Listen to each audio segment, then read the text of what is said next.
Building and rebuilding homes with sustainable green technology.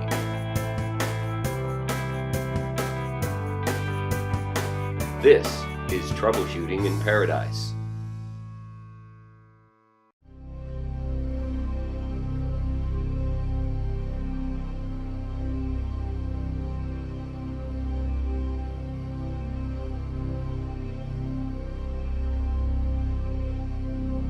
Mother Nature can display incredible power and destructive force, and human beings are frequently caught in the crosshairs of sometimes brief but violent events that leave us picking up the pieces and rebuilding in the aftermath.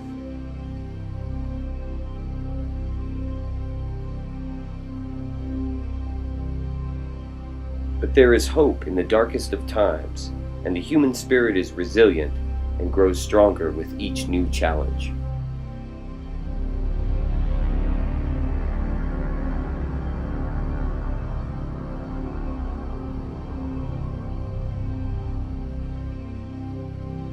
On Tuesday, June 26, 2012, a perfect storm of record heat, low humidity, and 60-mile-per-hour winds caused the Waldo Canyon forest fire to explode on the Mountain Shadows community of Colorado Springs. 346 homes were lost, others received smoke and water damage. As Mountain Shadows rebuilds, Troubleshooting in Paradise will advise, assist, and document the community's journey towards a more sustainable, green future. Colorado Springs is a great place. It's always going to be strong, and hopefully it gets better. Maybe we can be a poster child too for the rest of the country, you know, rebuild and show them here's how the future is going to look. I was here. I was standing right in the middle of the cul-de-sac watching the smoke and flames come over these mountains right here, watching a race down the hill. There's a big wind event. I heard weather people say it was like 65-mile-an-hour wind gusts. They just pushed the fire, literally, they were probably moving that fast down the hill.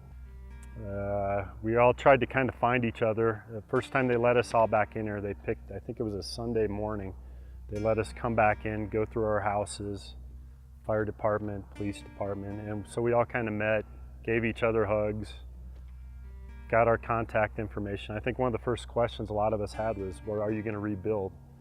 And I'm guessing probably about 2/3 of the people said, yeah, it's a good community, we're going to rebuild.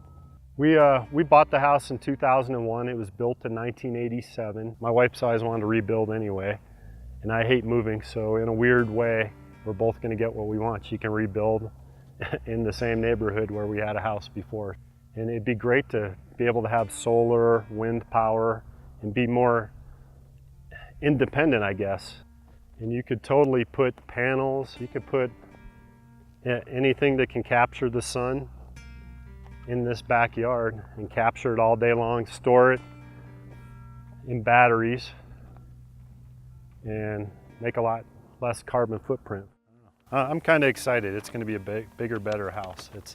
The only thing that's still slowing us down maybe is the city, you know, dragging their feet, or I should say regional building.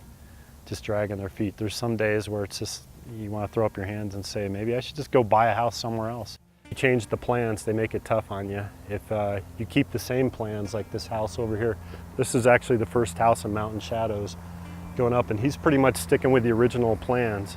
So the city is actually being easier on people that want to build a house from 1987 when a lot of these houses were built. They make it tougher up front to be more green, and I don't know why that is, why they don't make it where you can just, you know, move into the 21st century. I mean, probably 50 years from now, we'll all, you know, have our own solar power, wind power driven turbines on our properties, but they don't make it easy for you. I mean, it's like they pretty much, I shouldn't attack all these energy companies, but they don't want you to go green. It almost seems like they're trying to keep you with them as a customer so they can make money off you rather than you being independent and not making as much of a carbon footprint.